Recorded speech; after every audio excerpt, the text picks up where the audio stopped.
stupid. University lecturer. Yes, speaking of stupid college stuff, university lecturer Wonka is implicitly racist, has remnants of the book's racism.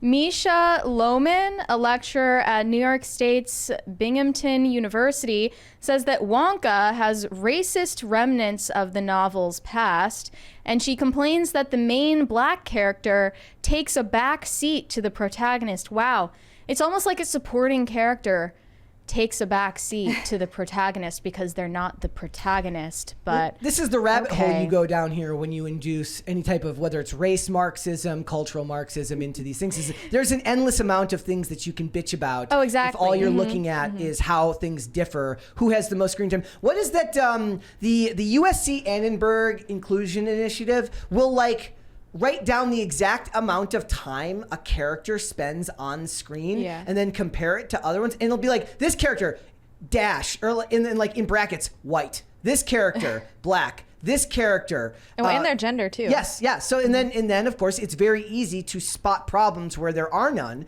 because that's not how art works. Well, she describes herself as a specialist in decoding hidden meanings and dark reality in kids' books, which just means that she is a joy killer. She's looking for all sorts of hidden messages, things that aren't really there. It's she brings up a problematic past about the origin of the Oompa Loompas, because in the original book they were described as tiny miniature pygmies from the deepest, darkest parts of the African jungle where no white man had been before. And it was implied that Willy Wonka smuggled them a la slavery to be his slaves at the chocolate factory. And then later they changed it after the NAACP complained and said that their skin was rosy white and they came from Loompa Land. So even Roald Dahl bent the knee to these activists back when this all began. But she points out parallels with slavery and calls Wonka the great white father who reinforces the Oompa Loompas' subjugation. You know what we need?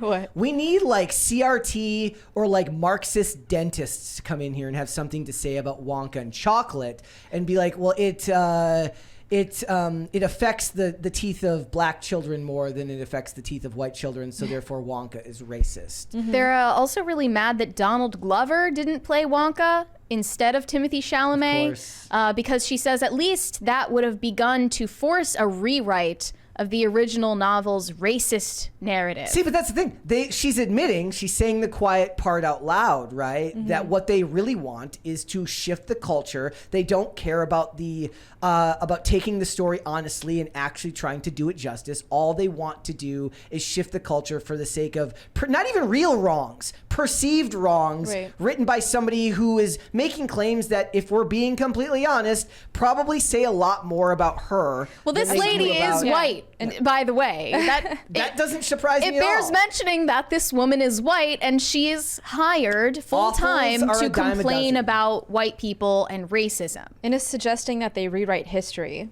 So just erase the original Willy Wonka and erase the whatever racism was in it. I didn't know that Willy Wonka was racist.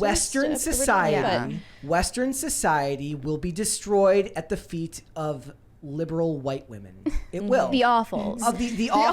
The awfuls will bring about the affluent white female liberals. The amount of guilt, and not just guilt, but also unbelievable conflicting moral superiority. Guilt and moral superiority smushed together will bring about the end of Western civilization, because it does not matter until you're down to the last person. They will let this go on because they see nothing wrong with it. Well, woke white ladies have this particular conundrum with white guilt because they believe themselves to be the beneficiaries of racism who also put in zero work to the founding of this country and its original sin.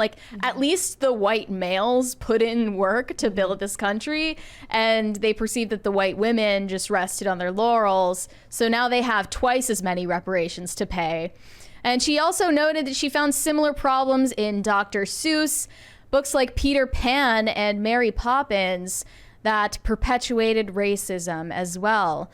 Here's a quote from Wonka that she cites as white saviorism. Wonka says, "I know things haven't been easy for you. They're going to get better." Noodle replies, "You promise?" And he does promise, highlighting his role as her white savior. So, because she is an orphan, she must be saved by the white man. The movie would have been so much more based if he's like, well, it's not going to get any better. Deal with it. Honestly, it's kind of weird because they related to each other because they were both orphaned. Yes. So he's not in any better position than she is. But if both lost their mothers. Yeah. Right. But if you're white and you do something heroic, it doesn't matter. You're just a white knight. You're just he was also enslaved in the movie. Yes. By other white people. Yes. Yeah. It's really funny because me and Mary didn't think much of this movie, but like I do think it's a movie you can bring your kids to. I think your kids might enjoy it if they don't watch, if they've never seen the Gene Wilder or the Johnny Depp versions. I think it's a pretty wholesome movie. But while we were watching it, all I could think about was like, this was actually a movie. Like, look, her character was fine. It was the singing in the movie was. I didn't like the singing in the barely movie. Barely tolerable. But. I'm not into musicals, though. This is a movie that was perfectly wholesome, perfectly something that you could bring your family to. They're like people who criticize our take on the movie. Somebody said like it was like you can't get past your ideological bubble. I said there was nothing quote unquote that I saw that would have been defined as woke in this movie. I just didn't enjoy it. This is a perfectly wholesome movie to bring your family. But even if you're making a perfectly wholesome movie, people like this lady who are joyless and have nothing to live for will come through and tell you that, like, it's one thing if she comes in and she says the movie's bad. I didn't like it for this reason. But instead you're looking for stuff that isn't there, and that's not honest. It's just Marxism. Right. And she just wants the merits for it too. Yes. You know, like it's easy at this point. It's not creative. And the original movie, from what I remember, was also extremely wholesome. Yep. And it had a very deep message. I haven't seen it in a long time, but I remember like if you actually pay attention to what Gene Wilder says and like some of his speeches, it has a very deep meaning to it. And these are the type of articles, and this is the type of commentator that these casting producers are thinking about when there's apparently a new Agatha Christie adaptation coming out where they race swap the main character and they do the whole spiel where they talk to the person who runs the estate. It's like a great grand something or other, and they're like, Agatha Christie, she would have wanted this. Of course, nobody knows whether that's actually true or not. Who the hell knows? Other people who are like know her books really well, I guess scholars on her literature are like, no, she wouldn't have wanted this.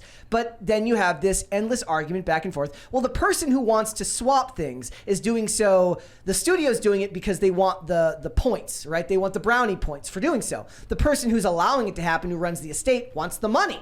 They don't actually care, which is why I'm starting to believe I don't actually disagree with the idea that like maybe your properties shouldn't be allowed to be adapted after you die.